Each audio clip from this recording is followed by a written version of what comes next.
صحابه ناست دي نبی کریم علیه السلام څخه پوښتنه کړې یو حدیث واورئ مسند احمد په حواله باندې بعضې حدیثونه لږ اوږده دي. ابو هريره صاحب فرمایي قلنا یا رسول الله موږ ورځ رالو نبی کریم علیه السلام ته عرض وکړي چې یا رسول الله حدثنا عن الجنه ما بناؤها. یا رسول الله تو خو یو څه د جنت بس موږ ته وکړه دا جنت جوړ څنګه دی؟ موږ مالدار خلک یو د کیږدیو د خیمو خلک یو خانه بدوش خلک یو کوچي خلک یو. حدثنا عن الجنه ما بناؤها یا رسول الله جنت الله څنګه جوړ کړی دی؟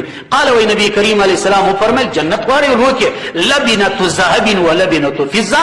د جنت تعمیر الله داسې جوړ کړی دی چې یو خشته د سرو زرو ده بلې د سپینو زرو ده.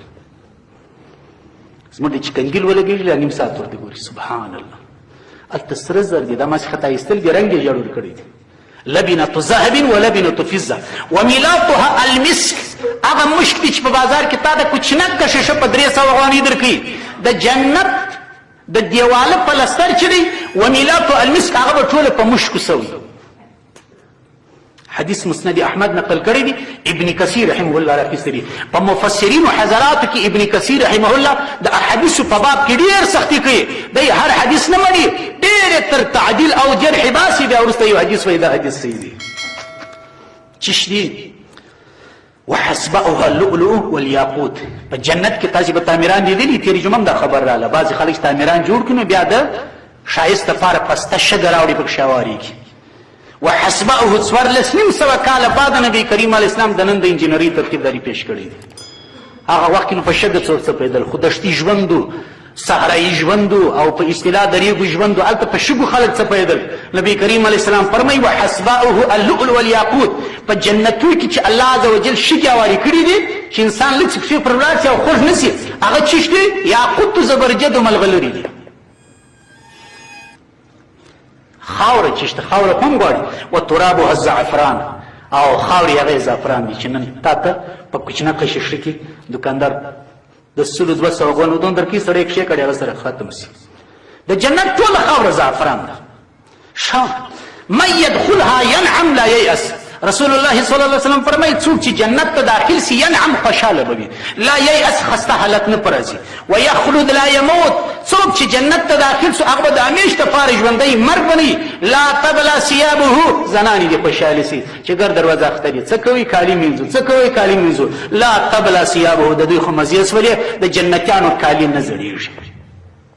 په جنت کې کالي نه زړېږي نه خیرنېږي دا خو د دوی مزې سولې کالو سنی بازار پاره کالی دی و کالی دی.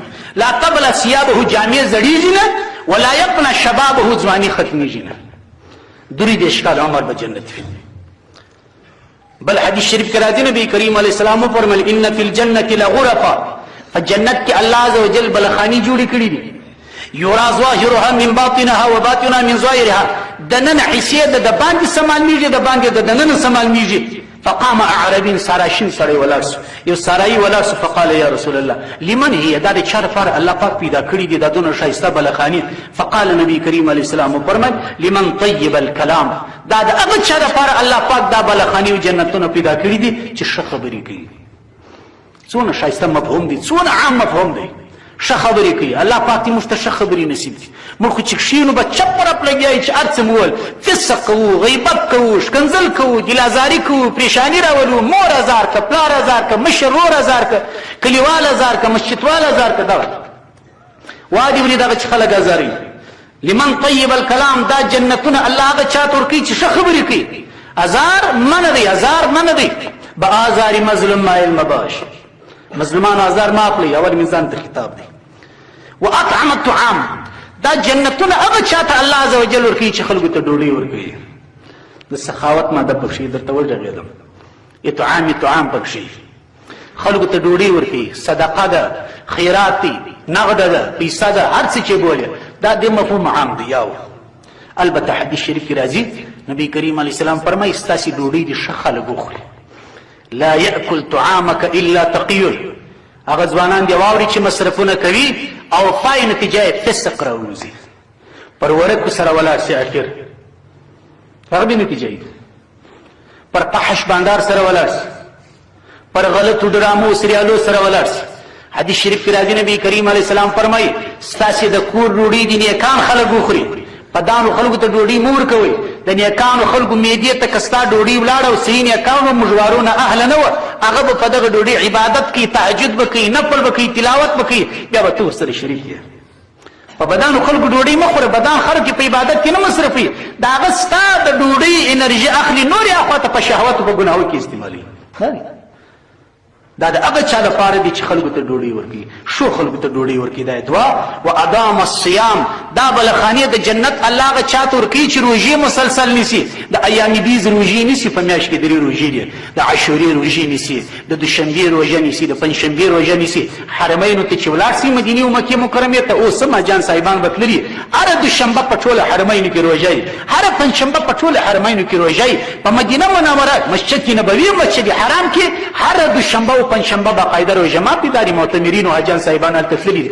عربو دا شی عادت ګرځولی دي موږ ته مشکل دی ځکه هغوی ماحول ورته جوړ کړی دی هغه بلان هغه د دوشنبې او پنجشنبه روژه نیسي وجه یې دا دی چې په دوشنبه او پنجشنبه روژه ځکه سنت یا مستحب ده چې د انسان نیک عمل الله عز وجل ته په دغه ورځ پورته کېږي هلته پیشېږي هلته دفتر دی ونو نبي کریم علیه السلام ویل زه خوښوم چې زما عمل الله ته په داسې حالت کې پیچي زما روژه چې زما روژه خبره به ختمه کم وصلى بالليل والناس نيام دا بلخانې به الله عز وجل هغه چاته ورکوي چې دوی د شپې لمونځ کوي په داسې حال کې چې خلک بیده پراته دي چې خلک څه بیده پراته دي افته تفصیل ډېر دی الله عز وجل دې د عمل توفیق را نصیب کړي واخر دعوانا